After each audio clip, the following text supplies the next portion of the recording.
did a fantastic job. Gonna be in for show. your what? Ms. Coker show.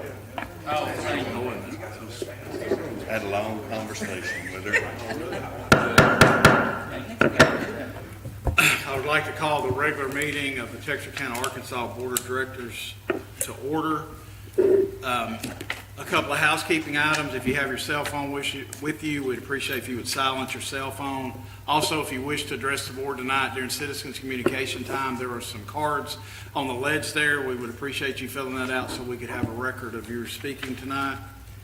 Having said that, we will have a roll call. Director Harris. Here. Assistant Mayor Hollebush. Here.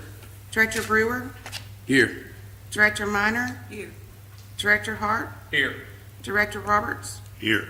Mayor Brown. Here. At this time, we'll stand tonight. Our invocation will be done by Dr. Shaw. He's president of the Miller County NAACP and pastor of New Walk Christian Church in Texas County, Arkansas. Dr. Shaw, welcome. Our pledge will be done by our fire chief, David Fletcher. Gracious Lord, we come this hour to invite you into our meeting because there can be nothing done without your Holy Spirit. We invite you to bring justice and righteousness here, that this council may make decisions that are worthy of you. We pray, God, that you would help us to understand the needs of the citizens in this county, in this city. We pray, Lord, that you would help us to execute justice to all citizens equally. We pray, God, that you would be with us throughout all the situations that we're living with in this country. So we pray in the name of Jesus that thy kingdom would come and thy will be done on this earth as it is in heaven. In his name we pray, amen. Amen. Chief Fletcher.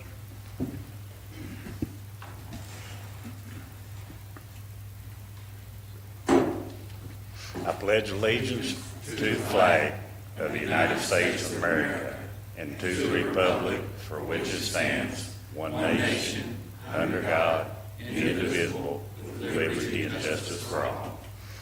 May be seated.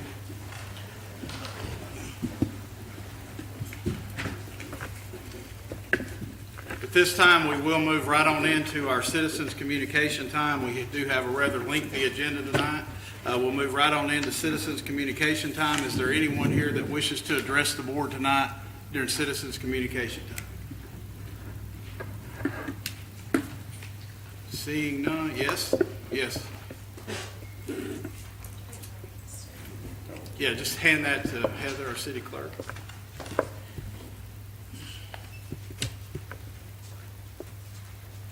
Yes, ma'am. My name is Allison Ryder, and I did not have anything prepared, but I just wanted to say that I'm a very concerned citizen of Texarkana, Arkansas. I've been in and out of rescue for about 15 years now, volunteer work with different animal organizations, and I'm here on behalf of adopting the, help me out here, the new ordinances tonight that are on the agenda. I have personally seen on Facebook, in person, through different friends, all of the abused, neglected animals, the ones that are just bred time after time after time for money purposes, and with the individuals not taking responsibility for their animals, the rescues are being inundated with puppies, and they cannot take the load. So many are being put down because of this. And I don't have all the words to say the right words, but I'm very passionate about this, and I hope that that you will consider tonight to adopt these ordinances, because I believe that it's very important to our community. Thank you. Thank you. Anyone else?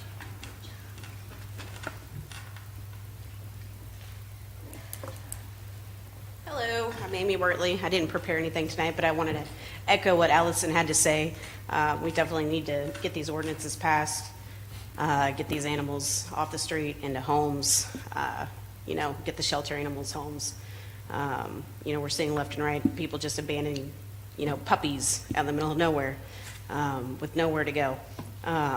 So I just encourage all of you to check it out and make the right decision. Thank you. Thank you. Anyone else?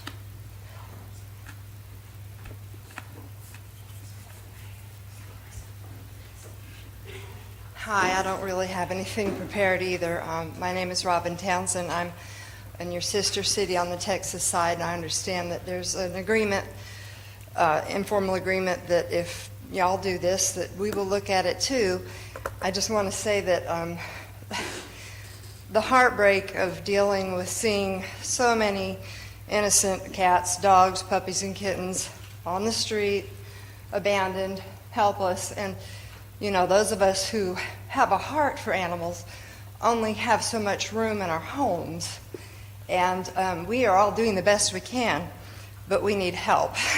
And we need it to be a community effort with support from the local governments and encouragement for those people who, you know, who are not doing what they could do, to encourage to do them. And it would make us all happier to live here in a town where we weren't continually just sad by what we see. So I hope that y'all will pass this ordinance. Thank you. Thank you. Anyone else?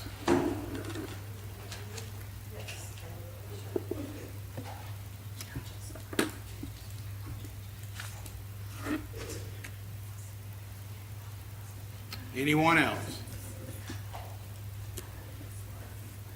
Seeing and hearing none, we'll move on into our consent agenda tonight. We have 5 items on our consent agenda. Item number 1 is approval of the minutes of the regular meeting on August the 1st. Item number 2 is to adopt a resolution authorizing city manager into a construction contract with contact contractors for the Tennessee Road, Meadows Road, and Union Road rehabilitation projects. Adopt a resolution approving the reimbursement of $173,598.82 to the Texas County Regional Airport from our American Rescue Funds. Adopt a joint resolution with the City of Texarkana, Texas to establish a pilot scooter program with Bird Rights. And item number 5 is to adopt a resolution granting the dissolvement of the Arkansas Municipal Auditorium Commission. What would be the desire of the board to adopt the consent agenda? Mayor, I've got a question. Yes. Item 5. Jay, it showed a balance of $3,447.49 that was left in the Municipal Auditorium Fund. Does that transfer, is that going to the general fund or a separate line item? And if there's still people that want to make donations to the Municipal Auditorium? Director, we can put that in a designated location for the auditorium. As that nonprofit closes out, any funds that they give to us, we can put in a designated area for them and continue to receive. Remember, we can receive funds to the city just like people can give to a nonprofit. So we have that ability as well. Thank you, Mayor. So we have a question from Director Hollybush for number 2. On number 2, for the road construction for Tennessee Road, Meadows, and Union Road, after that contract is awarded, do we know how long it'll be before they begin construction on those projects? After, they've got 10 days to get contract signed. I know they're looking to get going real fast. So I'll sign a notice to proceed as soon as we get contract signed. And they'll have a week or 2, somewhere in that range, to get started So on it. that- But they're ready to get started. Okay. Yeah. All right, thanks. Any other discussion? Yes, Director Brewer. Yeah, I have a question for Tyranda. On number 3, the approving of the reimbursement. It's been a while since we've gone over that. Can you remind me again how that developed? Yes, sir. So in 2021 budget cycle, there was money allocated to the Airport Commission of about $1.7 million for reimbursement of costs for their new runway that wasn't associated with the grant. Okay. So because of that, and the way the ARPA funding has changed, we're able to reimburse them under general city reimbursement. And so every time they have a reimbursement that comes up for that project, I'll bring that before the board of directors. Even though the funds were allocated for that, the actual contract was not approved by the board of directors. So because of that, I will always bring those back to the board for approval so that you all are aware of what is being spent on for that fund. Thank you, I do appreciate it. You're welcome. Any other discussion on the consent agenda? What would be the desire of the board to adopt? Second. So the motion is second to approve of the consent agenda. Any other discussion? All those in favor say aye. Aye. Opposed? And the consent agenda passes. So we're moving right along to item number 6, which will be our first item on the regular agenda, which is to consider the following action concerning the maintenance of overgrown lots.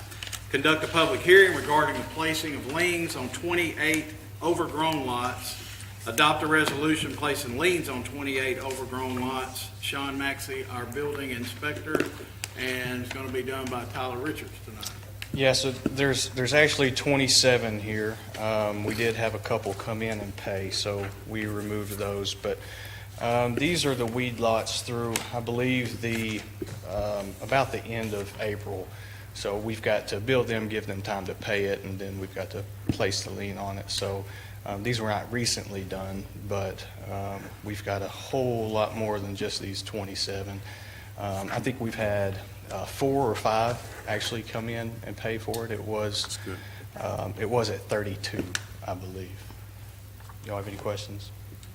Yes, Director Harris. I got a question, but it's indirect with this. I gave a list about a month ago, and may have some lots on there. It just as much had some city right-of-way near creeks and roadways and all that. When is the city gonna get to those? That's been going on. I know at least a month they gave. Y'all have cut some over there by Seaward Street along that walk trail, but the majority of the thing around the creeks, that has not been cut. I don't want to go through the list, but I can remember what list I gave, and some over in Carmichael Hill area. But and I guess when and what and how you going about cutting those lots versus do you got some type of process going on? All I can tell you is that we're working as hard as we possibly can. I've got 3 guys out there mowing, and either we get weed lots done or we get creeks and right-of-ways done. So if we concentrate on weed lots, we can't get the creeks and right-of-ways done. So we've got to split our time between the two, and we don't have enough people to go around to cut that much. I mean, we're probably talking about 250 weed lots so far this year. These 27 are just a very, very small piece of that. We're working extremely hard. We've been working real hard along Nix Creek this last week or two. But unfortunately, as we're working on Nix Creek, we can't do weed lots. So it's extremely difficult with 3 folks cutting. All right, thank you. Tyler, I have a question. Yes. Are Yes, we sir. still outsourcing the wheat lots? No, sir. We're doing that Okay. on our, we're doing that on our own. All right. We don't have the funds in the budget to outsource that. It would actually be cheaper to hire 2 more people to take care of the weed lots themselves than it would be to outsource that. We tried a little bit of that last year, Yeah. and it got real expensive really fast. Okay, yeah, I know we spoke of it. Yeah, but I'll be giving y'all a presentation probably in September sometime on the employees we've got in the streets and what they're Okay. responsible for and what kind of workload that we have. Good deal. I think that'll help give y'all a real good understanding of what we're up against. Thanks. On the $200 per lot, does that accrue interest or penalties or anything? I mean, if it takes them 5 years to pay that, are we just getting the 200%? penalty. Yeah, it's a 10% penalty, so typically it should be $220, but the letters that went out only said $200, so that's the way that we had to do it this That's time. before we force a lien, you know. Right, We take yeah. the 200, but once we force a lien, it starts accruing penalties. But Yeah. Tyler, I do have, I've got several concerns that bother me about this particular thing and a number of things that we've, done in the past as a city. And having a finance background and understanding liens, the one thing that I see coming down the pipe that, I would like to work with the city attorney on and maybe you on, I've talked to George about this a little bit, but, the way this works is we're spending a lot of time, a lot of paperwork, and we're putting a real burden on our tax collector to impose liens on people's property for $200. And when you do a quick search of the 20-something properties we're doing now, at least 3 or 4 of those are deceased. There's not been any activity on those pieces of property. 10 of these pieces of property are already in state, being undertaken by the state. When you understand the lien process, is when the city goes to this trouble of putting a $200 lien on this piece of property, that property does become, most of them inevitably become part of the state. That state will auction that property off at some point in time, and they forgive liens. And the first liens that are always forgiven are the city's liens. So our collectability on these things that we're doing are slim and none. Now, the reverse side of that is somebody's getting a free cut because we're cleaning this lot up because we have an obligation to the citizens to try to keep our city clean, and we're not getting anything in return for it. And I think there's could be some windows and opportunities in the judicial process to try to make this procedure better. Because what I also see coming down the pipe, along with several other ordinances, is pretty soon we're going to have more weed lots that belong to the city. We can't take care of what we have right now. And we can't continue to hire 5, 6, 7, 8, 10 people just to mow weed lots.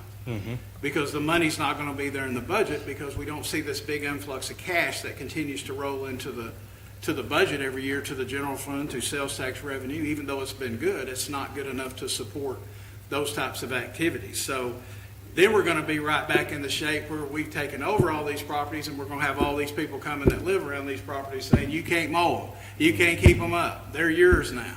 And the recovery rate is slim and none. And so I just hope that we look, I'm going to work with the city attorney and try to find some other areas, because this is going to be a problem. I know in talking with Sean that we have 200 and something of these right now that we could be taking care of, and we've got another 200 and something that we could actually do. It's not any different in getting proactive and demoing these properties. Right. Is that you're actually demoing property that people cannot pay the expenses to do, and we're actually putting liens on these pieces of property that are more than the value of the lot, and we never get our money. That's But right. we're cleaning that up. But we're getting the inheritance of keeping up with that. So I think there might possibly be a better alternative. I want to look into that better alternative to make this better for the city, but make this better for Public Works and make it better for somewhere else. And I know that you're working on some stuff for the budget cycle coming up that, just as you've alluded to Director Harris, is we do not have enough people to take care of what we have. Right. And that has got to be addressed, and I hope everybody has an open ear when it comes to that, because this is going to continue to get worse, and I hope that there's a better solution. I will support the ordinance tonight to get that taken care of, but I wish we would find a better alternative in the future, in the long run, because this really means nothing to me in voting for this, is we're putting $200 liens on some people that maybe 2 or 3 of these might pay. Maybe. But we're going to be taking care of we're taking in 27 additional pieces of property, 23 or 24, that the city's going to have to take care of on down the road. We can't take care of what we got now. That's right, Mayor. I agree 100%. I would love to find another avenue. My biggest concern is that these property owners have some kind of consequence, but I And agree. statutorily, that lien is only going to stay on that piece of property for 10 years. That's right. And it's automatically going to drop off. That's right. And the worst part about that is if you don't do something like that, then everybody's going to say, well, we're getting our lots mowed for free, so just let it go and don't worry about it. But the other thing I was going to point out too is when you do place a lien on there, the good part about it is these people have to pay a lien prior to paying the property taxes. That's the way the system works.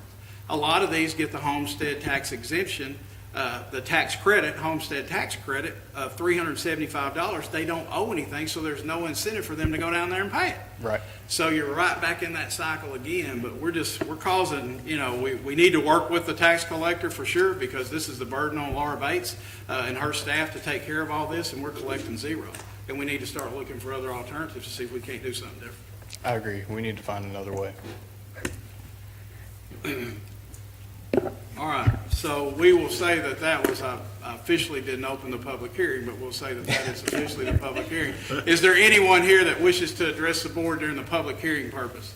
Mayor, Yes? I know this is not, this doesn't fix it for the city, but I sent Jay pictures there at the College Hill Shopping Center as you're turning in right there on the corner.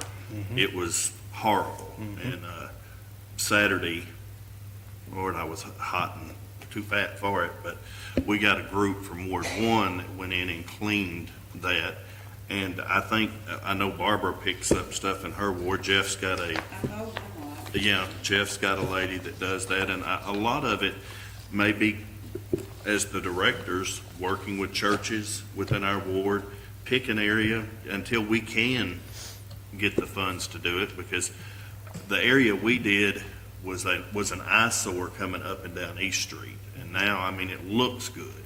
Don't know that we'll be able to keep it that way, but we're gonna try. And as of, let's see, that was Saturday, we've picked up 2,346 pounds of trash, garbage, and debris in 18 months. And that's just from our citizens in Ward 1. And we're trying to get some work crews together from our ward to go out and handle some of the, the corners, and because we have a lot of rural area when you get south of Euclid Street going to the city limits, and to help as best we can until y'all can do better, because I know y'all have got a ton. Yeah. But and that does teach responsibility. It's a civics lesson for the community, and I think it's a good thing to get youth involved, to get everybody involved, because there's always somebody asking, what can I do? What can I do? And that's like everyone that's here for the animal shelter. They wanted to know what they can do, and they did it. They showed up. Everything's going really well thanks to a lot of the people that are here. So that may be something that we want to look at as directors within our own wards. I'm guessing we're a minimum of 45 days behind probably right now. And that's once the work order makes it to our streets division. That doesn't count once the complaint is made, once we get a notice sent to the property owner and they get 7 to 10 days to cut it themselves. Then it's sent over to the streets, and it's going to be another at least 45 days before we're able to get to it. Hey, Tyler, to piggyback off that, what Director Roberts was saying, when we was undergrad, we always did a lot of community service. And a lot of Greeks, we always adopted a highway program. Yep. We do have University of Arkansas out there, which a lot of the undergrads, they give them the opportunity to go through DOT, went through DOT and did all that, adopt the highway, put the signs out there. Right. And on the weekends, we'd go out there and, pick up trash or what have you while we was doing all our undergrad studies. Yep. So, that's something we could look at, engaging the universities and to get involved, because get some of these young youth, get the youth to help us out as well. I got you. David? I understand $200, at 5 times is $1,000. At some point, couldn't you not foreclose on your lien?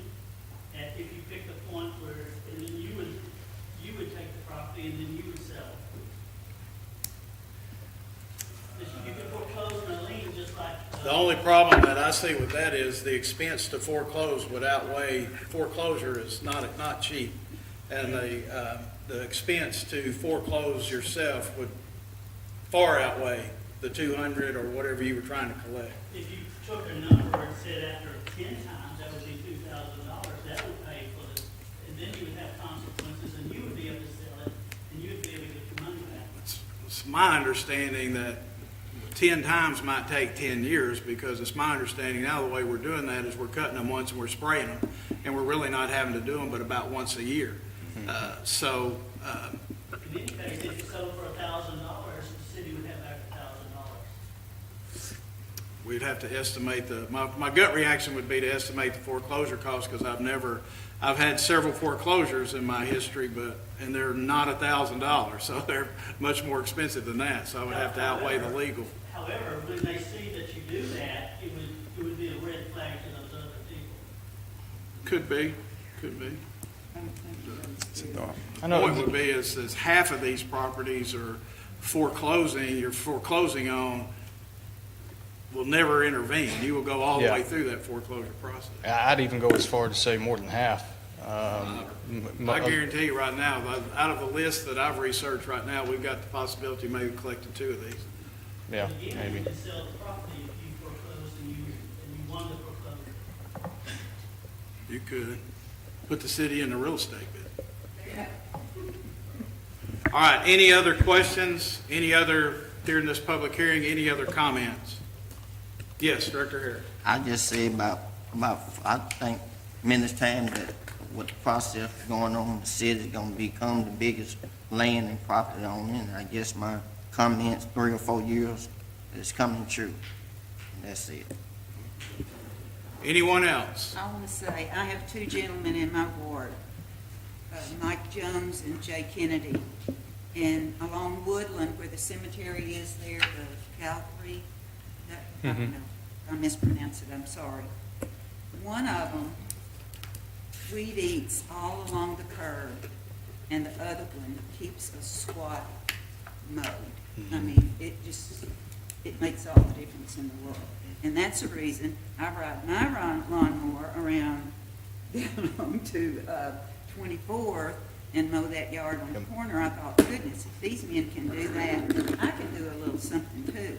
And if everybody would just do something, you don't have to clean a whole ditch or a whole, lot, but do something. Yeah, I know Mr. Jones mows several weed lots himself in his Oh, area does as he? well. Yes, he does.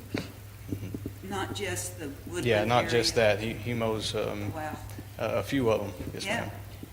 Well, he's done this for years. He was on the board, of course, Yeah. for years. Any Fantastic. other discussion? If not, I will close the public hearing. What would be the desire of the board to, first of all, we'll have the city attorney read the resolution. Whereas notice was given pursuant to Arkansas Code annotated 1454-904 to the property owners identified below of a hearing before the Texarkana, Arkansas directors to determine the amount of a lien, if any, to be placed on property identified below for expense incurred by the city for removal of structures and of the cutting and cleaning of such parcel of real property under 1456-201 and 1454-901 in that sequence. In the City of Texarkana, Arkansas Code of Ordinances, including Chapter 11, Arkansas Article 6, and whereas such notice was given pursuant to applicable law, including 1454-901 at sequence in more than 40 days prior to the date of the hearing, say the hearing would be before the City Board of Directors on August 15, 2022, commencing at 6 o'clock p.m., and whereas the hearing on such claim was held by the city on such date, pursuant to the notice and in accordance with applicable provisions of law without limitation 1454-901 in the City of Arkansas Code of Ordinances and the properties at issue, the property owners and the lien amounts, with the amount of lien of such parcels being incurred. This is not with the 10%. Is that what I understood, Tyler? It was. Including without limitation 19, allowed by 1454-904 are as follows. I'm going to read the address, the property owner and and the cost is just said. The technical legal descriptions in here along with the ward identification and parcel number. 1316 Rose Street, Harris, Sheriff Michelle Harris, $200. 900 Grant Street, Leonard Shield, $200. 2021 Dudley Street, R. Adams, $200. 2703 Pearl Street, DeAndre Fleming, $200. 1110 Slimer Street, Soledad Carrillo, $200. 307 Charles Street, William Edmond, $200. 1510 Lindbergh Street, Demetra Brody, $200. 718 Ida Avenue, James Brentlinger, $200. 1403 Community Street, Clayton and Iva L. Nunn, $200. 1920 Selma Street, Michael Smedrell, $200. 1625 Robert Street, R.E. and Ethel Birthright, $200. 1310 Prince Street, Patricia Smith, $200. 1711 Hilltop Street, Ralph Bullard, $200. 424 Ida Street, James Brentlinger, $200. 1713 Ash Goodalands USA, $200. 721 Beach, Kaona's Tree House, and $200.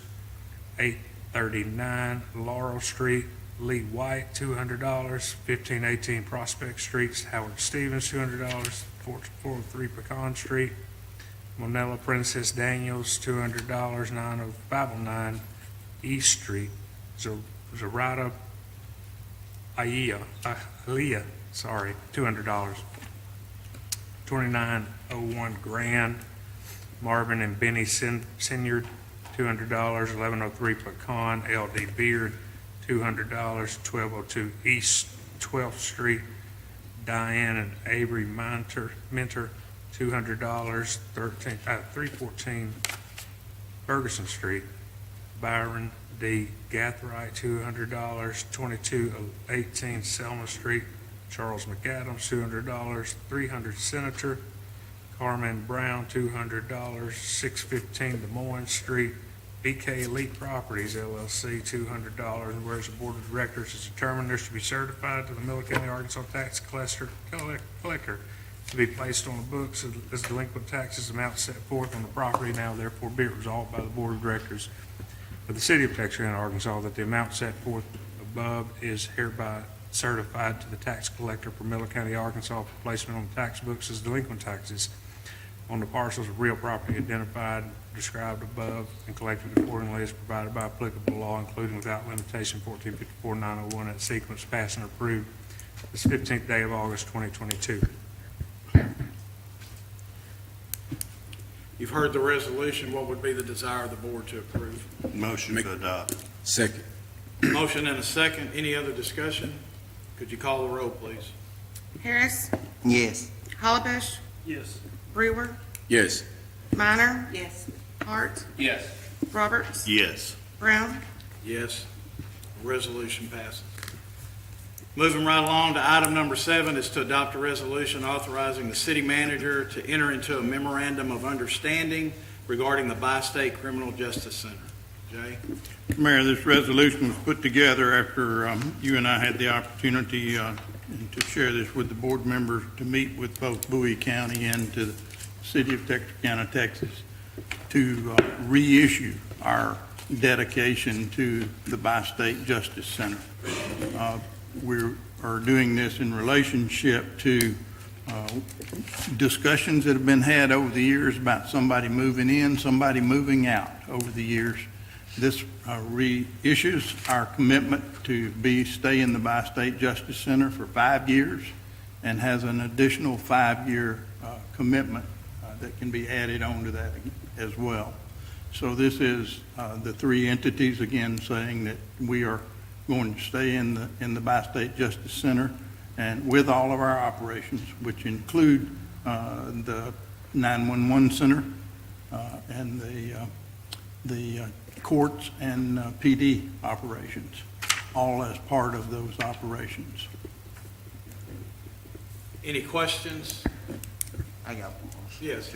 I noticed in 2020, on August 26th, there was an article about, it was recommended that Texas started looking to build another jail and move out of the Bi-State Justice Center. Do the agreement, does that have anything to do with it, or what's their plan? And then to piggyback on that, what is I know that Miller County left that a while back, and whether that was a good idea or a bad idea, but what Miller County ended up doing, and from what I'm hearing as to the Bi-State Justice Center, based on the cost, that I'm saying that the cost is getting outrageous. So what is the city of Texarkana, Arkansas future plan in 5 years? I know what this memorandum is saying, but Texas was saying it was based on a newspaper article that was, they had a budget advisory committee, and it was a former councilman said that they had a 5-year exit plan, strategic plan for the Bi-State building. I got a copy of the article in front of me, so. I think that first of all, and Jay and my discussion with them is that was strictly a budget committee that worked on behalf of the Texas side that made that recommendation. And our negotiations with them, they're fully committed to stay in 5 years. I personally think we would get another 5-year agreement. One of the things that we've done that people may not be aware of through the bi-state that Director Brewer and I sat on is we've just invested a huge chunk of money in a Motorola system that leaves us to where we really can't go anywhere, neither can they. Bowie County, in my opinion, is not interested in talking with Judge Howe. That's why we got to the point to where this agreement is to, everybody was talking about leaving. They thought we were leaving. Everybody said they were leaving. Bowie County felt like they were leaving. None of us really can go anywhere. We have our expenses, in my opinion, in line at the bi-state to where we're strictly maintaining and running it. That's where we're at right now. We have no other alternative at this present time for our police department. So it's a good time for us to sit down. Plus, we have some issues that we're trying to work out with Miller County and the 911 system, with 911 problems that we have faced by the end of the year. So it gives us an opportunity to work together. I think they're fully committed in doing that. And there would be, there's going to be penalties for leaving once you sign this agreement, and they're both their intent is to sign it, or we wouldn't have brought it to you tonight. What would be the penalty? Do you know?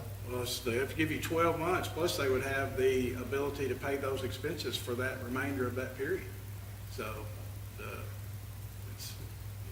Is the anything commitment is can be there to done stay. about the maintenance and the upkeep of the building? Pardon me, I'm sorry. Can anything be done about, because I'm hearing that that's the majority of the cost, is the maintenance and the upkeep of the building? I can tell you, since I've been on there, since Director Brewer's been on there, we've been proactive in making sure that we fix things. It's been run down. We've not had the money that we've put in there. Tyranda can tell you, as she is in charge of keeping the books on the bi-states, we're splitting those expenses, which means we're paying for repairs on the Texas side to keep the building in the best shape it can be. They help us pay for repairs on our side. We've done carpet, we've done electrical, we've done Lighting. jail stuff. We've done a number of things to try to keep that thing running as cheap as possible. And I just make a long, I'm not trying to put words in your mouth, but make a long story short, that the city doesn't have no exit plan within the next 5 years for us that, The Texas or us? us. No, I do. No, we don't. No. We don't have. I would not no. support, once you sign this agreement right here, I'm fully supporting staying there 5 years. So, and we are anticipating that both our other partners, the Texas side and Bowie County, will both pass this resolution as well. Thank you. any other discussion? If not, we'd have the city attorney read the resolution. Whereas the city manager requests authorization to enter into a memorandum of understanding between the city of Texarkana, Arkansas, the city of Texarkana, Texas, and Bowie County with regards to the Bi-State Justice Center, and whereas the purpose is to reissue the agreement for operations of the Bi-State Criminal Justice Center and the public safety answering points, and whereas the city manager and staff recommend approval, now therefore be it resolved by the Board of Directors of the City of Texarkana, Arkansas, that the city manager is hereby authorized to enter into a memorandum of understanding regarding the Bi-State Criminal Justice Center, pass and approve this 15th day of August 2022. City attorney's read the resolution. What would be the desire of the board to adopt? A motion to adopt. So a Second. motion and a second to adopt. Is there any other discussion? Could you call the roll, please? Harris, Yes. Hollowbush, Yes. Brewer, Yes. Minor, Yes. Hart, Yes. Roberts, Yes. Brown, Yes, and the resolution passes. Moving on to item number 8, consider the following action concerning the 2022 Burn Justice Assistance Grant Program. We'll open a public hearing to allow citizens input regarding the use of the Burn Justice Assistance Grant Program money and adopt a resolution granting permission to submit the 2022 application and further authorizing the city manager to execute a memorandum of understanding, interlocal agreement with Miller County regarding the Burn Justice Assistance Grant. And Bobby, are you going to do this, or I don't see Ashley? He had to take care of his young son this afternoon. Basically, the police department operates off of several burn justice grants every year, and this one is one of those. It's about $18,000 that we split. We don't split it. It's a third and two-thirds. Two-thirds come to the city. That's about $12,000 that we receive, and we spend that money on equipment or software. This year, that money will be spent on MDT terminals for the police cars. And you have a commitment already from the county to spend their part. Yes, sir.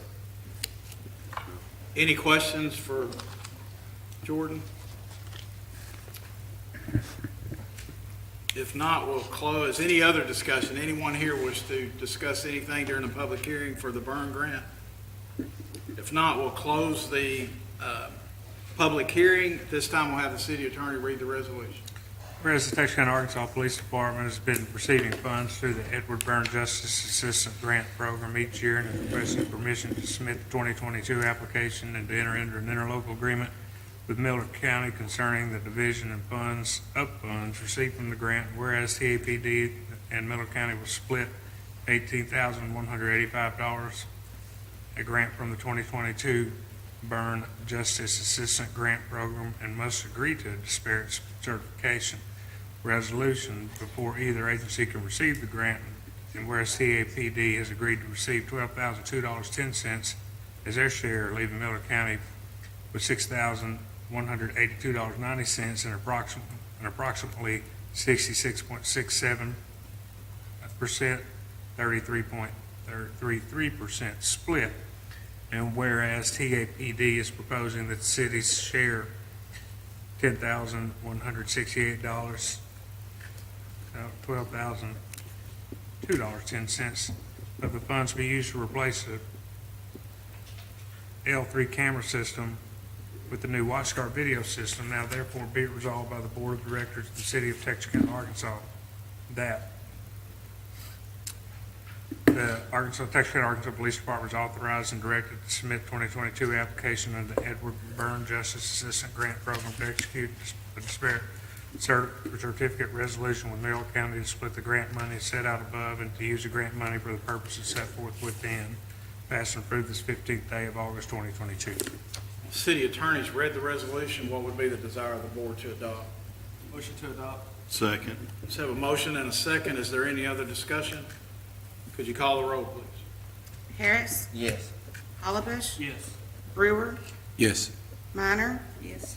Hart, Yes. Roberts, Yes. Brown.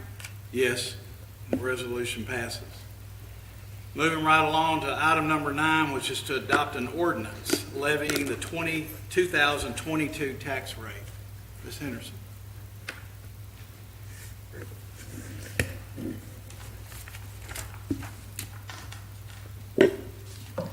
Good afternoon, Mayor Brown, Board of Directors, and City Manager, Mr. Ellington. Each year, the city is required to establish the property tax levy for that year, which is then applied by the county property tax bills in the next year. The proposed 2022 tax levy is the same as in prior years. 5 mills for general fund operations, 1 mill for the fire pension fund, 1 mill for police pension fund, 1 mill for the library fund, and 2.5 mills for general obligation bond debt service payments. Passage of this ordinance will not increase property tax rates for any city resident. The current property tax levy is budgeted to generate these amounts in 2022. 2.5 million for general fund operations, $453,000 each for the police pension fund and the fire pension fund, $453,000 for the library fund, and $1.2 million for debt service payments. The revenue generated from this tax levy will be approved during the budget process. Are there any questions? Thank Anybody you. have any questions? I remind the board that this is an ordinance. To pass tonight, it would need to be read 3 times. What would be the desire of the board to have the ordinance read on its first reading? First reading, abbreviated form. Second. So have a motion and a second to have it read on its first reading in abbreviated form. Any other discussion? Could you call the roll, please? Harris, Yes. Hollabush, Yes. Brewer, Yes. Minor, Yes. Hart, Yes. Roberts, Yes. Brown. Yes. An ordinance levying the 2022 tax rates and for other purposes. It's been read on its first reading. What would be the desire to have it read on its second reading tonight? Second reading, abbreviated form, please. We have a motion and a second to have it read on its second reading. Any other discussion? Could you call the roll, please? Harris, Yes. Hollabush, Yes. Brewer, Yes. Minor, Yes. Hart, Yes. Roberts, Yes. Brown. Yes. An ordinance levying the 2022 tax rates and for other purposes. Ordinance has been read on its second reading. What would be the desire of the board to have it read on its third and final reading tonight? Third reading of abbreviated form. Second. Have a motion and a second to have it read on its third and final reading. Any other discussion? Could you call the roll, please? Harris, Yes. Hollowbush, Yes. Brewer, Yes. Minor, Yes. Hart, Yes. Roberts, Yes. Brown, Yes. An ordinance levying the 2022 tax rates and for other purposes. Ordinance has been read on its third and final reading. What would be the desire of the board to adopt? Motion to adopt. Second. Have a motion and a second to adopt. Any other discussion? Could you call the roll, please? Harris, Yes. Hollowbush, Yes. Brewer, Yes. Minor, Yes. Hart, Yes. Roberts, Yes. Brown, Yes. The ordinance passes.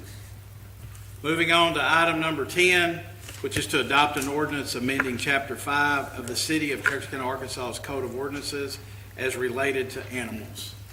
Ms. T. Good evening, Council, Mayor Brown, and Mr. Ellington. We're here this evening to amend Chapter 5 for the Texas Code Ordinance of Animals. The purpose of this revision and amendments are to promote the health and the safety and the general welfare for the residents of the city by reducing the number of stray dogs and cats. We made some changes to some definitions and then to some exemptions. With spay and neuter, it attacks the root cause of animal overpopulation in our community by preventing unwanted litters. This will significantly reduce animal intake over time and eliminate euthanasia for healthy animals in our city and animal shelter. Spay and neuter is the only permanent method of birth control for dogs and cats. We will emphasize city tags, and in doing that, we will then also talk about spay and neutering.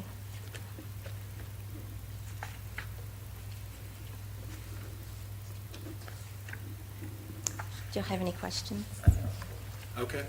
What is constitutional to be a breeder, a dog breeder? So that constitute, if you're going to have more than one animal, then you will have to purchase a breeding license. So if I just have just one animal, No, sir, you can have up to 4 animals. one animal, Yes, sir. and I guess I'm gonna ask the city attorney a question. If there's any legal basis for this ordinance on the breeding section from the state legislature? On the breeding, Yes. well, I think that the city has some authority to control the animals at large, right?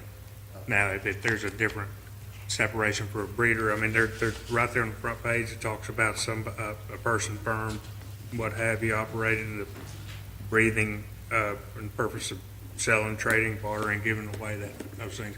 What that does is, it creates a different revenue function for the city is what it does, and makes them.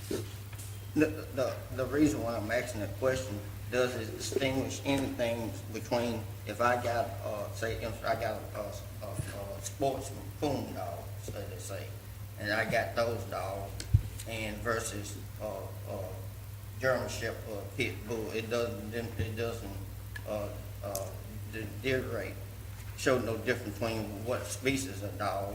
No, this doesn't, between what kind of species. And the reason why I'm bringing this up is that I know I had got talked to somebody that got a coon dog, and the reason why I asked you was that anything with the state, because this district came up with the state back in 2017, and about what's Are you referring to maybe the definition of a breeder? No, it was trying to say that a person had to go through the process of if you got a person who sell 20 more puppies in the state Arkansas legislature, it was a House bill 1715 and 1717, and then the AK County got involved with this, and they had them to shoot this that bill down because of the definition what it was given and the action that it was taken,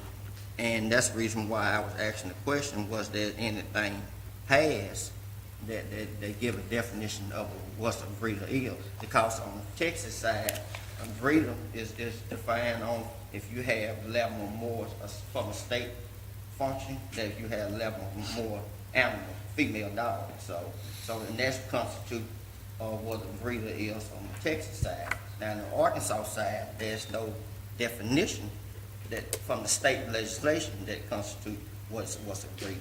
No, that was the one that was trying to be, that was one that was trying to be submitted back in when House Bill 2017, 2015, but that did not pass. So what I'm trying to get at is that can we put something on the citizen that the state legislation has not done, and that's what I have an issue with. I understand what was trying to be done, but how can you put then the other issue I see is what's the appeal process of this? You know, most time when you on the ordinance process, if you doesn't get with as for administrative process, you can go to state circuit court, but it doesn't define that in the ordinance. It's saying that the city manager is the last say so during the appeal process.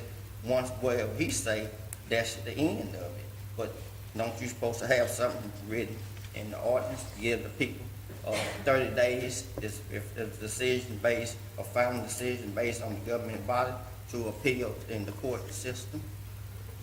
I'm asking. I would think on your first, the definition, if we wanted, the city wanted to establish a definition for purposes of issuing a license, which is what you're doing here. That is a proper municipal function, even if the state defines a breeder as something else for a different statute for them. Now, if there was a conflict where we're trying to do the same thing they were, where they had occupied the field or told the city where they can't do it, that'd be a different thing. That is, on this issue you're talking about here, it may not transfer that same on something completely different. So, in this instance, no. An appeal, I don't see anything if a person thought they were wrongly denied a breeder's permit. They could appeal that to the circuit court. It wouldn't be an appeal, it would ask for a writ to direct the city to do it. What I'm getting at is there's no state statute that defines what a breeder is. So how can you go something to a circuit court for something you denied by the city government, but yet there's nothing in the state statute just defining what a breeder is? But still, the city's not following its own code. It's going to be a cause of action. Direct the city manager to issue that, because I checked the boxes for it. And the reason why that came up when the guy said, well, I got, he said he got about 6 or 7 coon dogs, or hunting dogs. That what a coon dog, you hunt at night and you chase the raccoon up the tree and then you get and shoot. So he's saying somebody come in his yard and figure that he's trying to breed. He don't want to come in and stop his sportsman. And then that was another issue that came up with this legislature about the sportsman alleys. They got involved in that to defend the American Wildlife Conservancy Program. And so I don't want to do something that going to interfere in somebody, right? I understand, like I said, all the other parts of this ordinance, you got a state statute that's backing you up as to what you can do. And I'm the belief of the person that, like I said before, I want the city to have a state statute to back them up as to what we do. So I don't think that the city has that authority to arbitrarily enforce or do a law that's not based on state statute, because I know you're going to say, well, with Dogan, I think it's Dogan's law, rules, and something else, or I can't think of the other thing, if we're supposed to be at will, or not at will, but can we just make up in the law as we want to go along? So that's what I see with this. All the other parts of this ordinance, I agree with, because it's based on the state statute. And then the other issue is, well, there wouldn't be an issue. You're just saying that you just can't sell animals on the street corners, on public property, but it's saying that on animal rescue can do that. Now, I don't really see a big issue with that But that portion, as you selling where you can sell an animal and where you can't sell an animal, they just can't go and sell. They have some dogs in a cage, they go out on the street corner and try to sell them. I can understand that issue there, but back to the breeding issue. So somebody just got one dog, and I know this person, they got a German Shepherd, and he breeds his dog every year, and he end up selling his dog, and people stand in line trying to get his dog. So, and what if he don't come and ask for a breeder license, and somebody find out that he's doing that? So my question is, how is you gonna be able to regulate the breeding portion if I never come and ask for a breeder license? No, that's a good question. That'd be a criminal prosecution issue, no doubt. So you trying to make this be a criminal issue then? That's the recourse for the city. If you're in violation of the code, you ask the district court to enforce it. Any other discussions? I do have one question. I know previously, prior to these revisions, you were supposed to license any animal that you had within the city limits. Yes. Do you have the resources that you need to enforce this? So in thinking about how we would provide that to the community, we just came up, my staff and I just kind of came up with some ideas. Let's see where I wrote it down.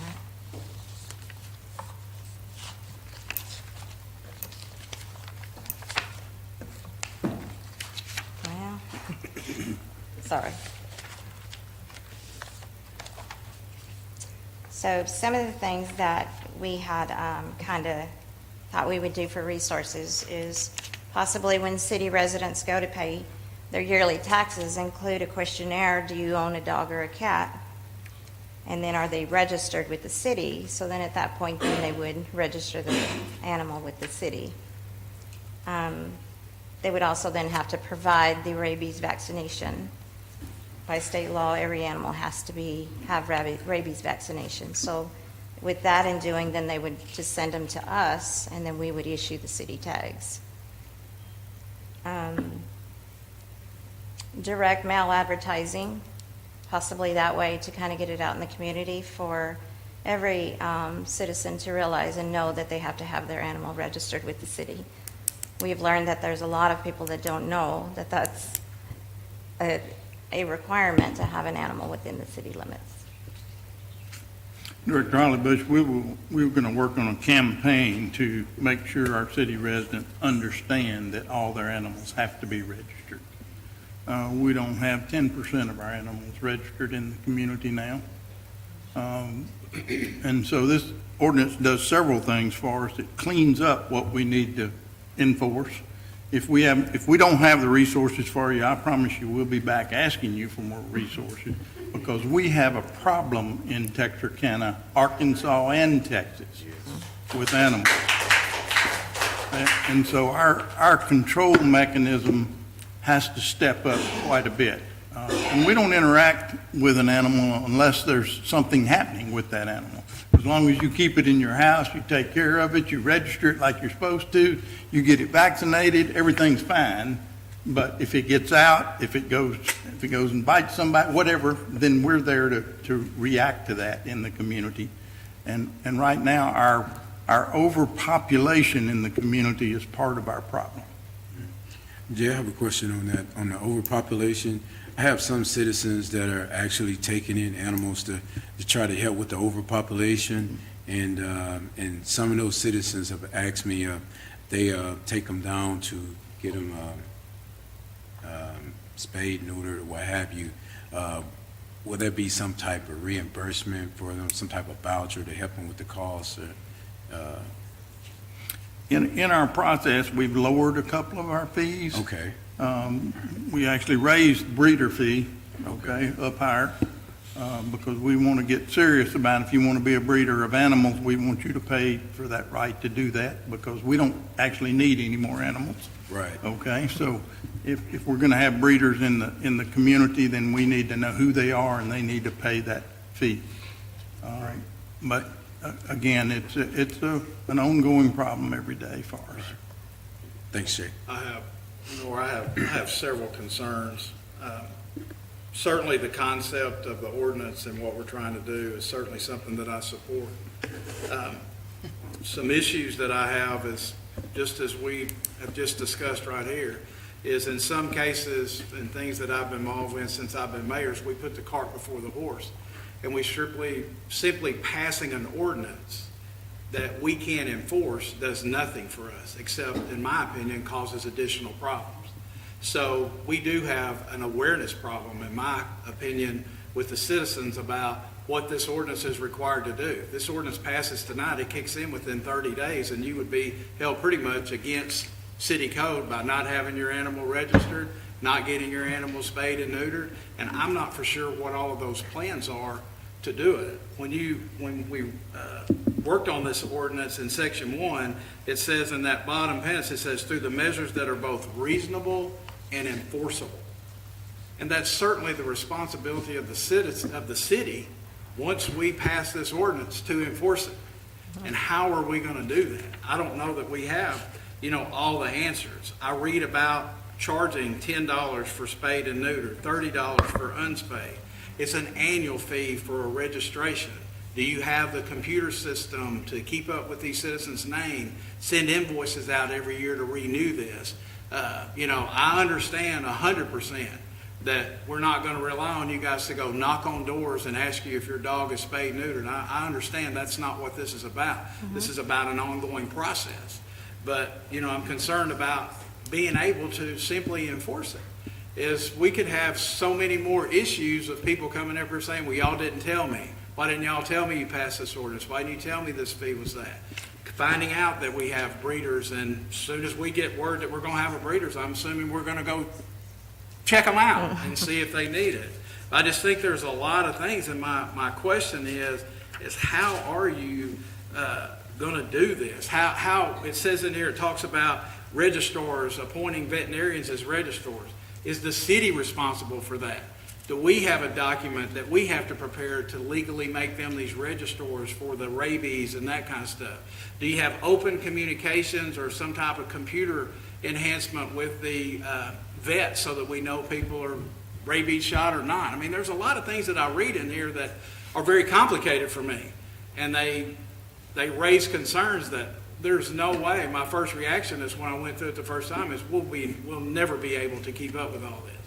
And we'll have 10 people up here that are griping about us doing it, and we'll have 10 people up here like these people are that are proud that we did it. And I understand that this is a start.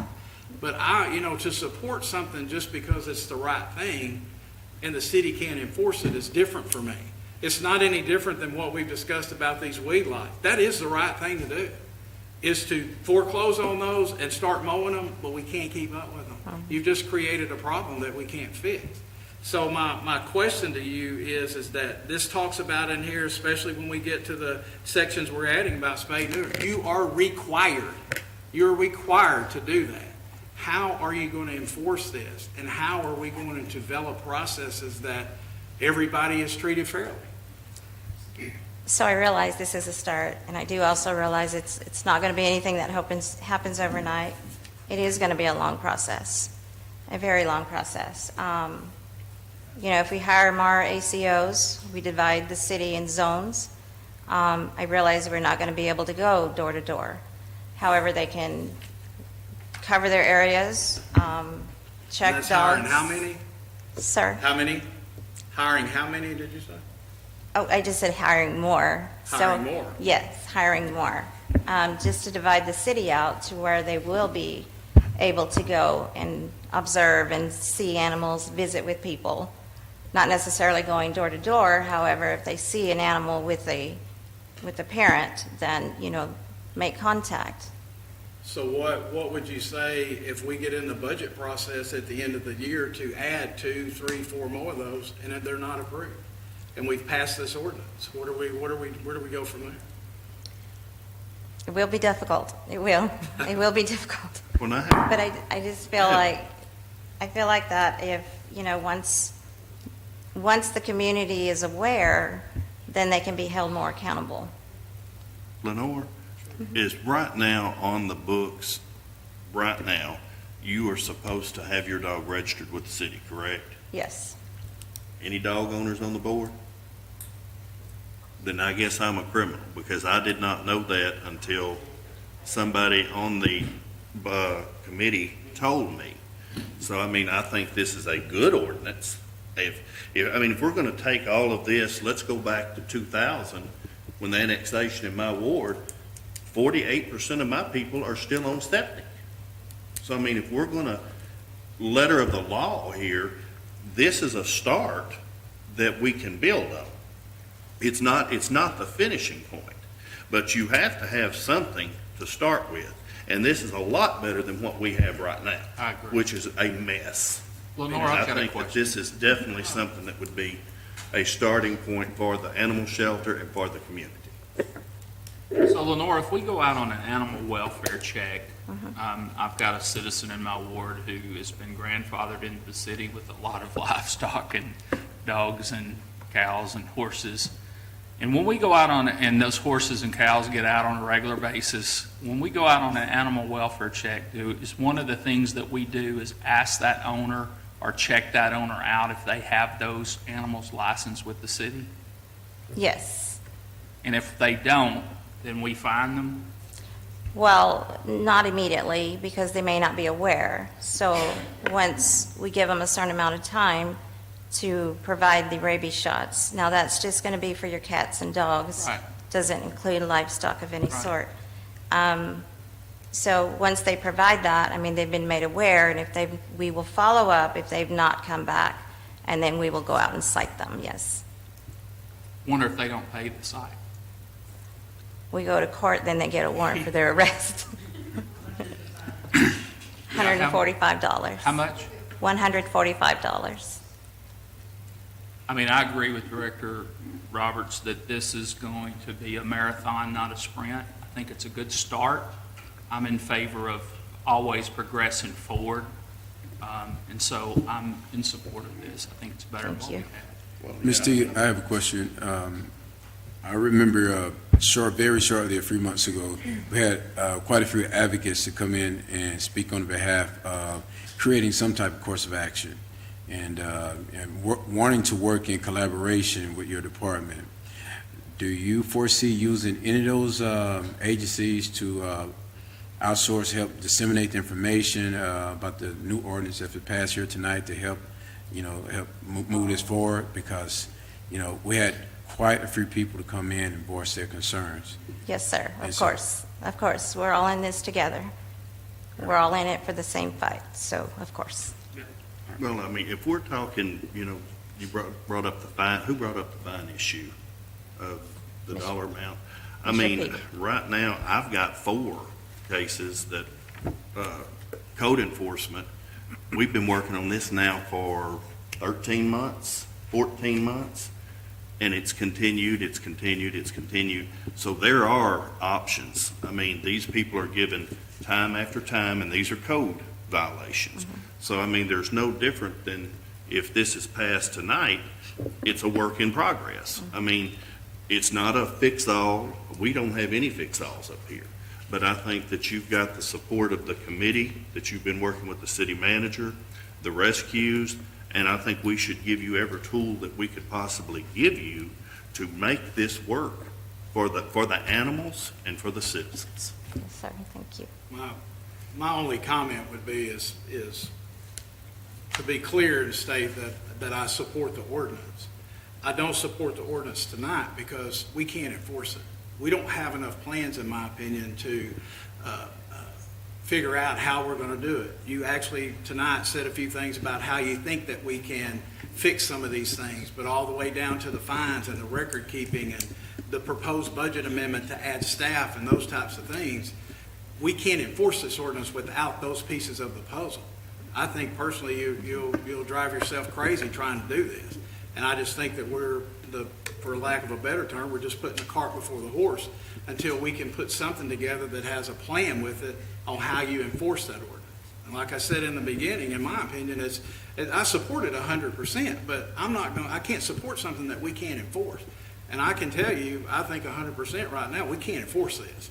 We can on a case-by-case basis as we go through, but we don't have a plan on an ongoing basis as to, this is gonna become bigger and bigger and bigger, in my opinion.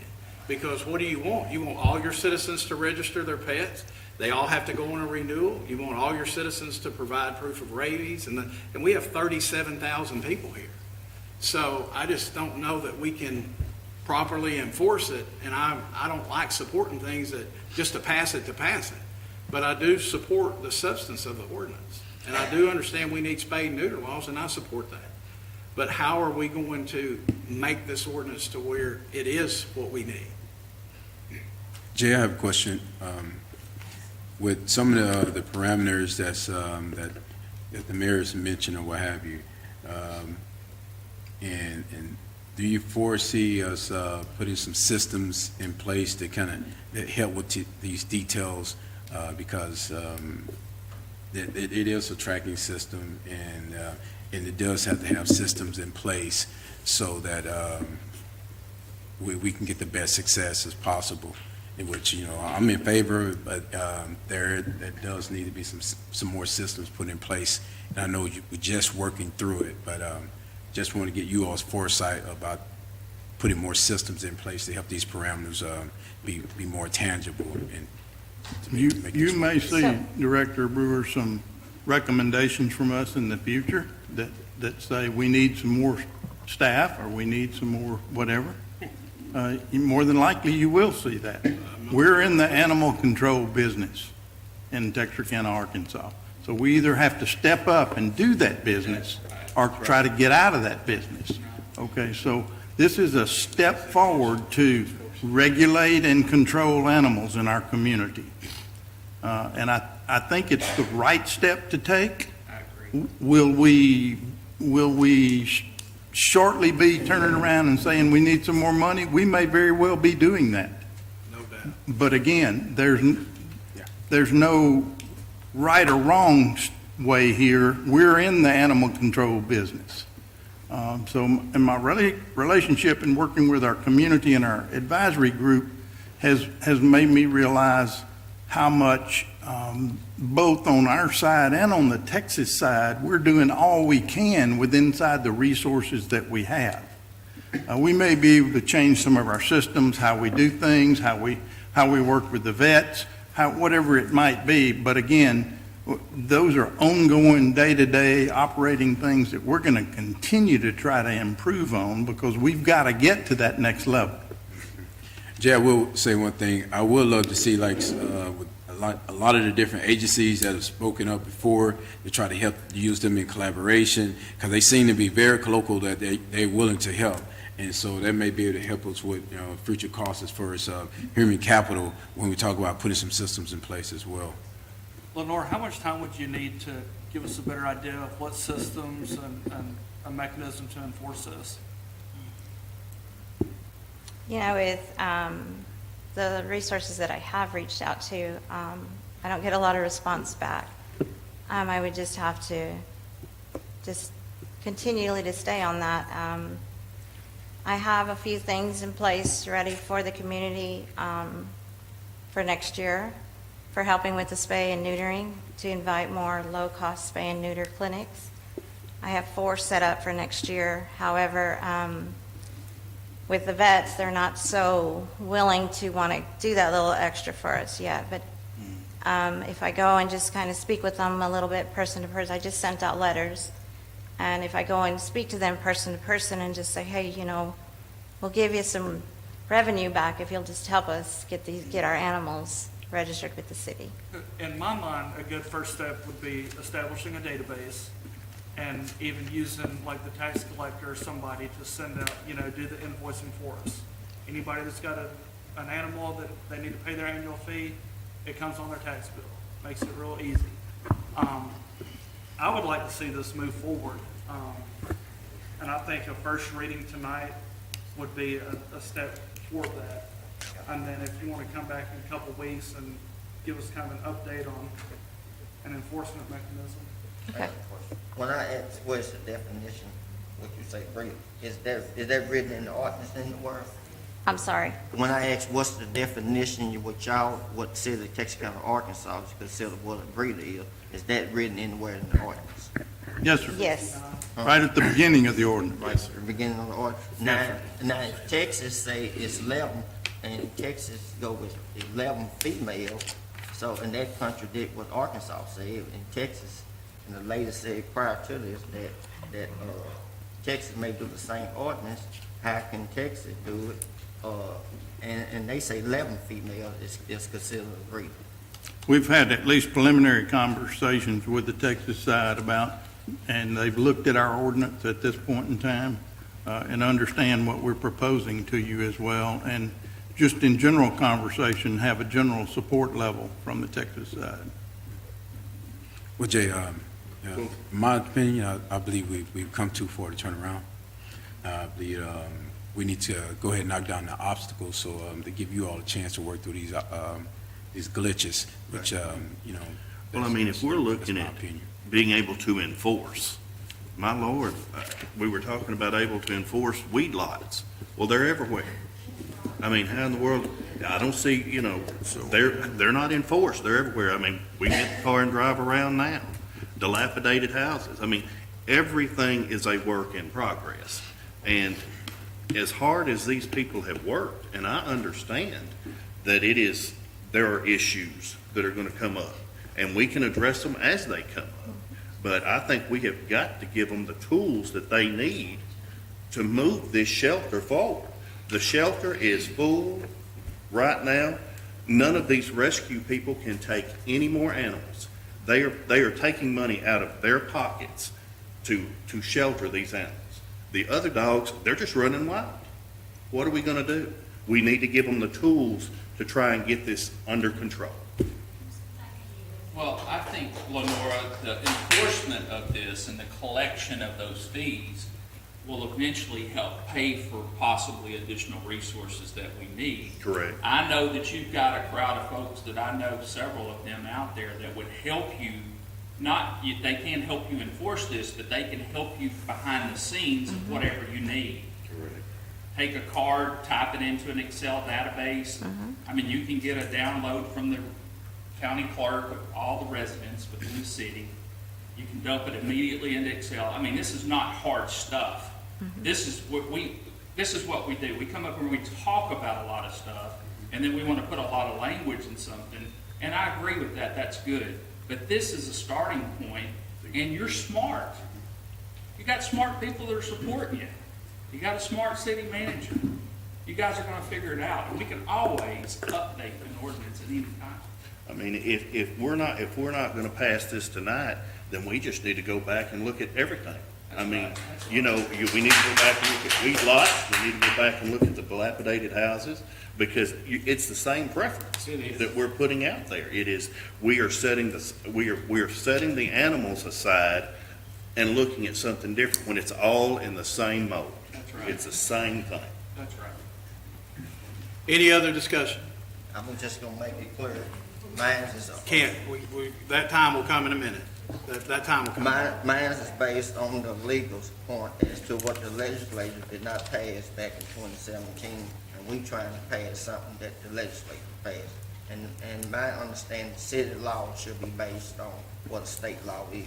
You got 3 or 4 definitions of state laws in here, and you base them about the new and all the other things based on state law.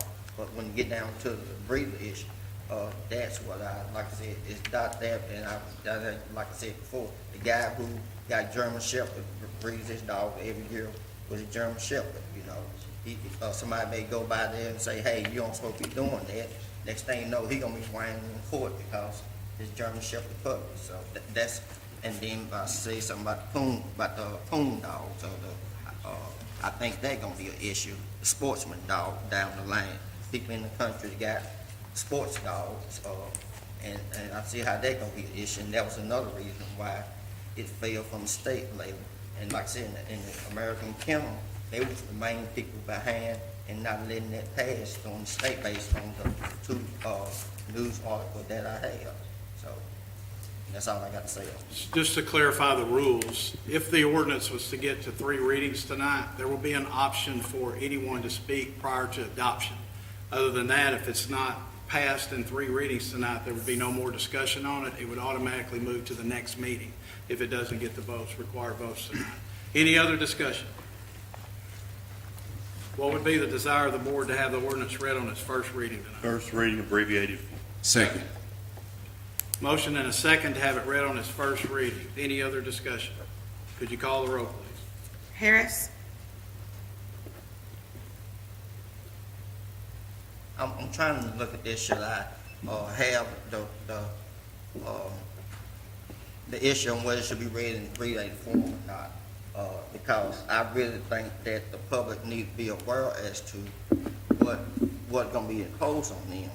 And I kinda wish you would have had a thing up here on the board and gave a little example as to what gonna increase, what gonna decrease, what's gonna increase this and that. Now, if I had him read this and his ordinance, we're gonna be here all night, because this ordinance is how many pages? 6 pages long, but yet the public is not They're gonna going, be. if it passes, they're gonna know. But they need to know prior to it as to what's before them. And if I say yay for the reading, but nay on the abbreviated form, that's what I'm looking at. Because, I know if one person say no, then he got to sit over here and read this whole ordinance, but I don't wanna be here all night either, but I'm gonna go and say yes on the, Abbreviated form. Do we have a motion to have the ordinance read on its first reading? Did it say, Motion in abbreviated Did it say form. Second? Is there a second? We've already motioned in second. All right, all those I'm a in, yes, so I'm a yes too. all right. So, we have a motion and a second to have it read on its first reading in abbreviated form. Could you call the roll, please? Harris, I'm gonna say yes. Hullabish, Yes. Brewer, Yes. Minor, Yes. Hart, Yes. Roberts, Yes. Brown, Yes. An ordinance amending Chapter 5 of the City of Texas County, Arkansas Code of Ordinances as relate to animals for other purposes. Ordinance has been read on its first reading. What would be the desire to have it read on its second reading tonight? Second reading, abbreviated form, please. Second. Have a motion and a second to have it read on its second reading in abbreviated form. Any other discussion? Could you call the roll? Harris, No. Yes. Hullabish, Yes. Brewer, Yes. Minor, Yes. Hart, Yes. Roberts, Yes. Brown, Yes. An ordinance amending Chapter 5 of the City of Texas County, Arkansas Code of Ordinances relate to animals and for other purposes. The ordinance has been read on its second reading. What would be the desire to have it read on its third and final reading? Third reading, abbreviated form. Second. Have a motion and a second to have it read on its third reading. Any other discussion? Could you call the roll? Harris, Yes. Brewer, Yes. Hullabish, Yeah. Not gonna let me vote anymore? Yes. Brewer, Yes. Minor, Yes. Hart, Yes. Roberts, Yes. Brown, Yes. An ordinance amending Chapter 5 of the City of Texas County, Arkansas Code of Ordinances as relates to animals and for other purposes. All right, the ordinance has been read on its third and final reading. What would be the desire of the board to adopt? Motion to adopt. Second. So I have a motion and a second to adopt. Is there any other discussion? Prior to the board voting to adopt, is there anyone that wishes to address the board? Yes.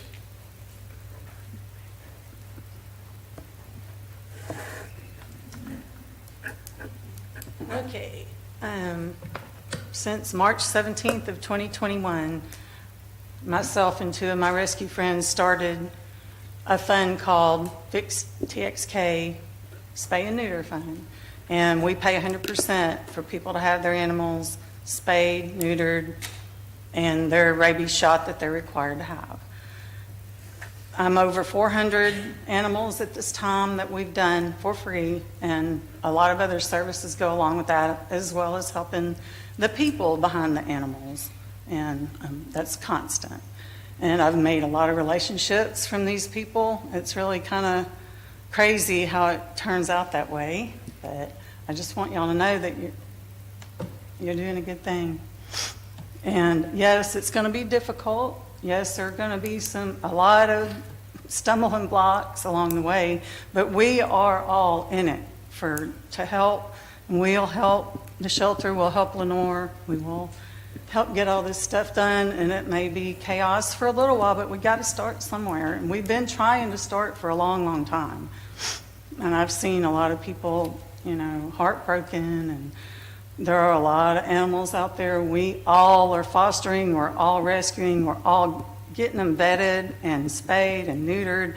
And as a matter of fact, last week I paid $320 out of my own pocket because I had so many appointments that I didn't have the funds to cover it. But I went ahead and did it myself.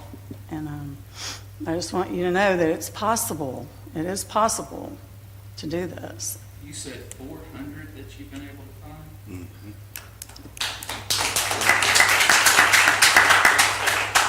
Thank you. And it's like every one of them is like such a victory, Yes, thank you very much. And we do cats and dogs. Is there anyone else that wishes to address David?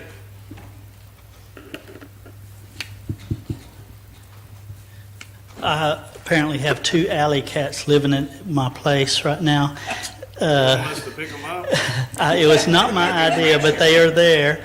But I'm totally willing to put them back in the alley. But I think that the city did a thing that they could give money through the tax program, a donation thing, if there was another line. I wonder if it would be more successful getting people on board if it didn't have the $10 fee initially to get people to sign up, and then have that gradually come in after 3 years, 5 years, and then graduate up. But I'm just saying how you're going to get people to participate. It may be if they could, and you could have a voluntary fee there that they could pay their $20 or $10 or how many pets they have or whatever, and they just as y'all had that voluntary, and then you could kick it in. It would just be a way of segueing toward that. Anyone else?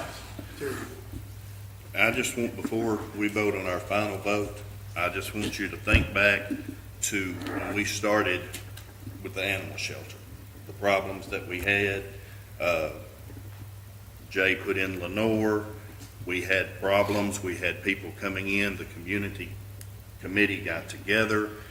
They've solved problems within their committee, and we need to do the same to help them. And that's all I got to say, and I'm just ready to vote. Yes. Just want to say you have all of our support. I know there's not many of us here tonight, but behind us there's probably 100 more willing to help out.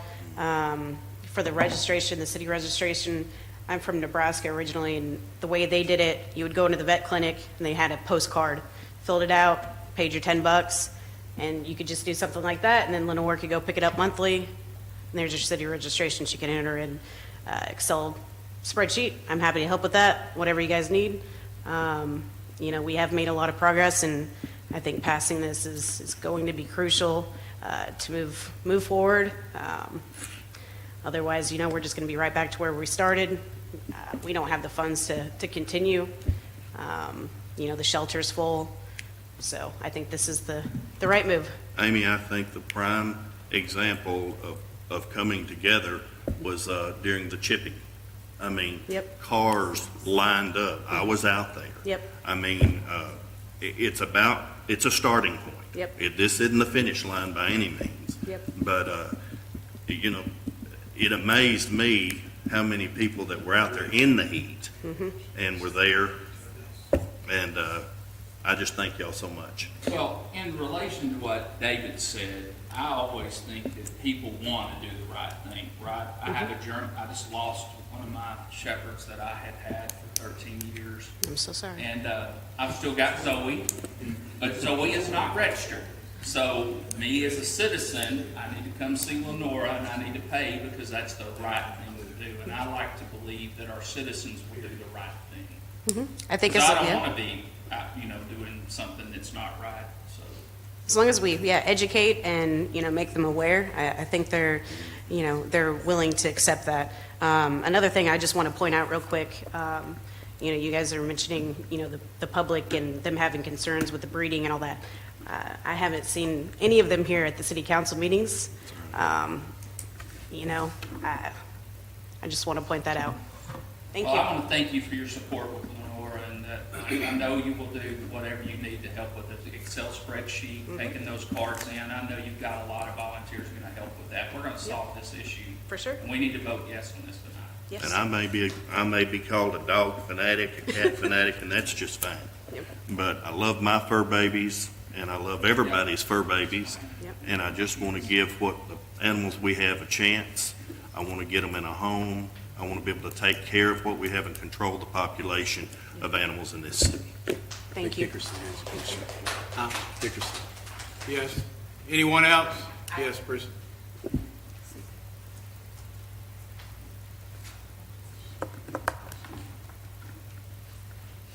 Prissy Hickerson, 2805 Forest. I want to thank you all for considering this tonight. We do have a problem with uncontrolled pet population, dogs and cats. And we've worked long and hard to try to figure out some way to do it. Mayor, you are right. You are very much correct. This is going to be very hard to enforce. I think the main thing it will do, though, is raise awareness. We have lived in Texarkana since 1977. I have never registered an animal that I have with the city. I did not know I had to do that. And that ordinance has been there for years. I was very shocked to find out that I was breaking the law. I thought when I had my animals to the vet for their yearly vaccinations and they got their tags, I thought that was the same thing. It is not. So I do think that this is going to raise awareness in our community. I don't think that you're going to be able to do a lot of enforcement at first, but it's a start. We have a lot of other ordinances that we don't enforce because we can't. Litter ordinances. We have litter ordinances. Our police department cannot spend their time trying to track down litterers, and there are a lot of other ordinances. And so I do agree with you, and I know I hope it's not opening up a can of worms. I think it's going to help. I think just the awareness that it raises will help. And if we can go along and get the Texas side and Bowie County, Miller County to join us, that would be tremendous. That will help too. And I think if we start the ball rolling, that we can. Just look what happened with the entertainment district whenever we passed that. So anyway, thank you all for your consideration, and I think it's a good start. Thank you. Thanks, Prissy. Anyone else? I'll just make one final comment, and that is that I am going to support it. I'm 50-50, which means that I think that I would make a couple of suggestions. One would be is I think that Ms. Teague ought to maybe at least work on some type of quarterly reports to us as to how we're continuing to enforce this, and as problems and things arise, which we can see some of those coming down the pipe. I understand the basis of the ordinance, but I just still think 50-50 of me is telling us we're putting the cart before the horse and we should work out all these things. I mean, we've got vet relationships to work out. We've got a number of things to do that we haven't done any of that yet. But yet we're passing an ordinance that our citizens aren't really going to know anything about until they read the paper in the morning or however we do this. But I will support it. I do support you guys' effort. That has nothing to do. We wouldn't be here today without you guys' effort in putting this here to get us where we're at. But I do think that we have an uphill battle, and we've got a lot of work to do to really enforce it like it needs to be enforced. And believe it or not, we will have some issues when we get down to the budget as to whether we can fund the money in the animal department as to what really needs to be required. That's just the way it's going to be. You're not going to see a humongous influx of income in our city over the remainder of the year. So we've got that'll be some tough decisions to make because we know how important that's going to be. But I will support the ordinance tonight, and I hope you guys will work on this. I hope that you will consider coming back and giving us at least some quarterly or bi-monthly reports as to where we're at with this and how we plan on enforcing this and how that's going to relate to the budget process. We're going to be in our budget process in October anyway, October and November, and you're going to have to start putting, in my opinion, some dollars and cents together as to how we're going to try to enforce this. And it can't just be hiring 5 or 6 more people. There's a lot of other work, in my opinion, that's going to go into keeping up with these records and how we're going to do it. So but I will support it. I do appreciate the work y'all done. I do think that we're putting the cart before the horse, but we give you guys an opportunity, and see if we can't get this thing enforced. Thank you, Mayor. All right? Any other discussion? We have a motion and a second to adopt. Any other discussion? Could you call the roll, please? Harris, No. Hollabish, Yes. Brewer, Yes. Minor, Yes. Hart, Yes. Roberts, Yes. Brown. Yes. The ordinance passes. Moving right along to item number 11, which would be to adopt an ordinance granting the request for prerequisite municipal approval of a private club application on behalf of David Peavey and the Banana Club. Does anybody have any discussion? David's coming forward. Has everybody had a chance to review that in your packet? Yes. Just want to know about the alley cats. You better get those registered. I remind the board that this is an ordinance to pass tonight. It would need to be read 3 times. Also, David has asked for an emergency clause. What would be the desire of the board to have the ordinance read on its first reading? Motion, abbreviated form. Second. We have a motion and a second to have it read on its first reading in abbreviated form. Any other discussion? Could you call the roll, please? Harris, Yes. Hollabish, Yes. Brewer, Yes. Minor, Yes. Hart, Yes. Roberts, Yes. Brown. Yes. An ordinance granting the request for prerequisite municipal approval of a private club application by David Peavey as applicant on behalf of Banana Club, declaring an emergency and for other purposes. Ordinance has been read on its first reading. What would be the desire to have it read on its second reading? Second reading, abbreviated form. Second. Have a motion and a second to have it read on its second reading in abbreviated form. Any other discussion? Could you call the roll? Harris, Yes. Hollabish, Yes. Brewer, Yes. Minor, Yes. Hart, Yes. Roberts, Yes. Brown. Yes. An ordinance granting the request for prerequisite municipal approval of a private club application by David Peavey as applicant on behalf of Banana Club, declaring an emergency and for other purposes. Ordinance has been read on its second reading. What would be the desire of the board to have it read on its third and final reading? Third, abbreviated. Second. Have a motion and a second to have it read on its third and final reading. Any other discussion? Could you call the roll? Harris, Yes. Hollabish, Yes. Brewer, Yes. Minor, Yes. Hart, Yes. Roberts, Yes. Brown. Yes. An ordinance granting the request for prerequisite municipal approval of a private club application by David Peavey as applicant on behalf of Banana Club and declaring an emergency and for other purposes. Ordinance has been read on its third and final reading. What would be the desire of the board to adopt? Motion to adopt. Second. Motion and a second to adopt. Any other discussion? Prior to the board voting to adopt this ordinance, is there anyone here that wishes to speak for or against this particular ordinance? Seeing and hearing none, could you call the roll, please? Harris, No. You don't have I just ask for you to approve this. It would help what we're trying to do down there. I appreciate it very much in your ward, I just thought maybe you were standing there for a reason, so, but that's. just in case there were any questions. Mayor should have recognized. You realize he's in good shape. I thought you were standing there for a reason, but, yes. I thought he was standing there in case we had any questions. Oh, Ed, could you call the roll, please? Harris, yes. Hollabish, Yes. Brewer, Yes. Minor, Yes. Hart, Yes. Roberts, Yes. Brown. Yes. The owner has also requested an emergency clause. What would be the desire of the board to attach an emergency clause? Motion to attach. Second. So I have a motion and a second to attach emergency clause. Is there any other discussion? I do got one question. Yes. Well, this is the same club that was out there on 69, at, what's that club? International one? No, out there On on 67? 67, No. the real big club. No, that's still out there, I think. I They don't, had a section inside called down there. oh, really? I didn't know that. Any other discussion? Could you call the roll? Harris, Yes. Hollabish, Yes. Brewer, Yes. Minor, Yes. Hart, Yes. Roberts, Yes. Brown. Yes, an emergency clause attached.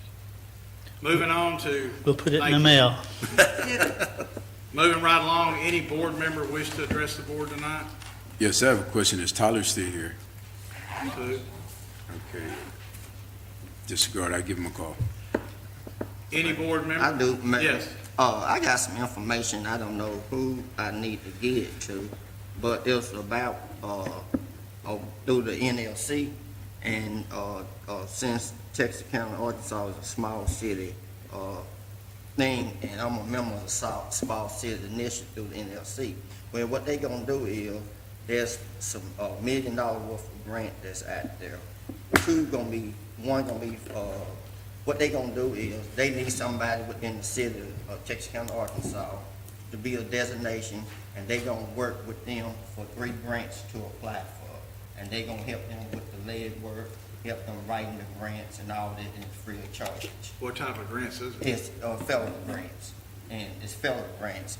And like I said, they need somebody from the city, and how I found out this, I went to the summer conference in Atlanta about a week or something ago, and that issue brought up, and so, and they said this, and you had to be under a population under 150,000 to apply for these grants or less.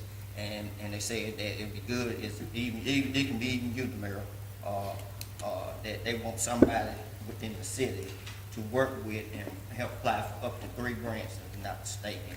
And also, there's a grant with flooding that's gonna come effect in September the 21st. They got about $5 billion out for the help mitigating flooding and stuff in the city. So, but. Did that come to you in an email?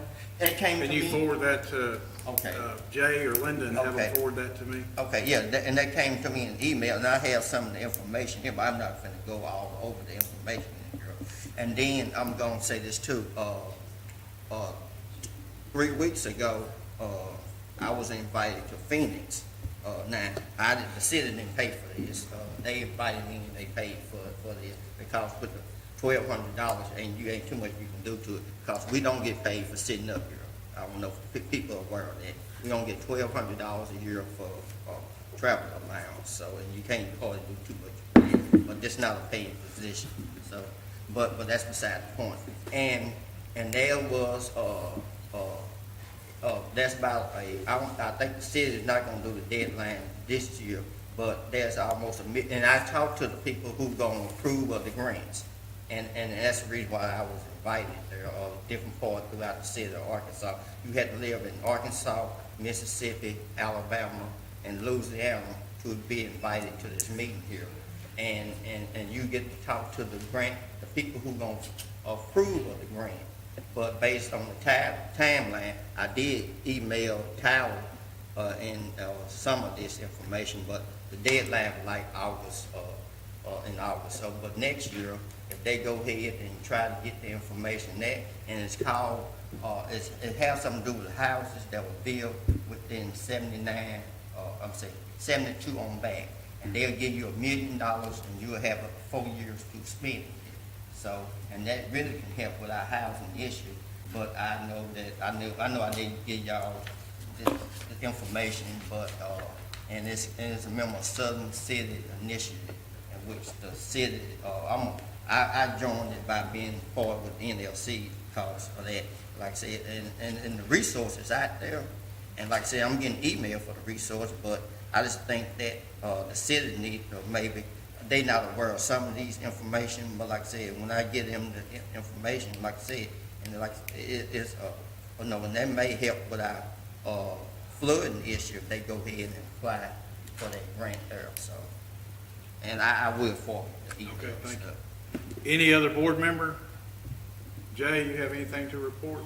Mayor, I got a number of items. First is, I think I shared with you, we're moving forward in the search for a new police chief. Express Employment's helping with that process, so we're working through reviews of those applicants now. And as we move forward, I'll be glad to give you information. The next is, I wanted to remind you that I've set out with the rec center, and I have set a city manager breakfast on Thursday morning at 8 o'clock for our citizens in the community to come sit and have breakfast with me, have some coffee, talk about any issues or problems that they want to share with us, and just breakfast with the manager. So I wanted to make sure you're aware of that as well. If you do have time, I am still trying to work the work plan that I shared with you. and trying to finish that up so it becomes my plan and yours together. So if you think about that, or can pull that out, look at it and get it back to me. I did want to thank you too for the award of the stage cover and passing the TWU rates last meeting when I wasn't here. Since you did do those two items, I wanted to make sure that I thanked you for those. The last one I have is the redistricting workshop for the wards. I shared a little information with you that it will affect all of the wards to keep that balance in our city. So we will set that for August the 25th at 5 p.m. August the 25th at 5 p.m. So that's a Thursday evening. So we will, and prior to that, I will have the maps and the information probably only a couple of days before that, but I'll get you something before we have that workshop. We'll have big maps here. We'll work on a table so we can see everything. We'll also put them up on the screen. And so if you're,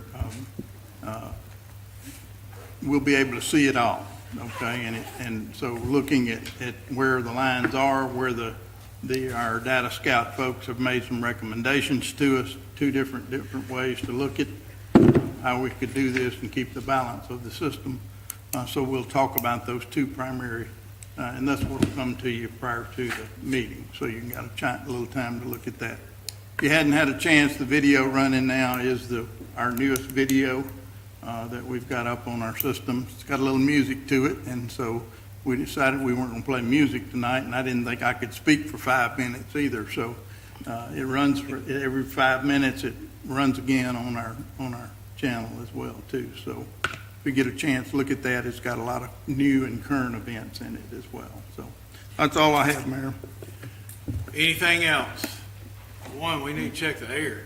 Yeah. The thing broke again, I'm afraid. No, it's freezing back here. Mayor, I have one. Tyron, yeah, Tyron, I have something for you. All right, any other business? If not, I would entertain a motion to adjourn. Motion to adjourn. Second. Have a motion and a second. Any other discussion? Could you call the roll, please? Harris. Yes. Hollabush. Yes. Brewer. Yes. Minor. Yes. Hart. Yes. Roberts. Yes. Brown. Yes, we're adjourned. Hey, Jay, I got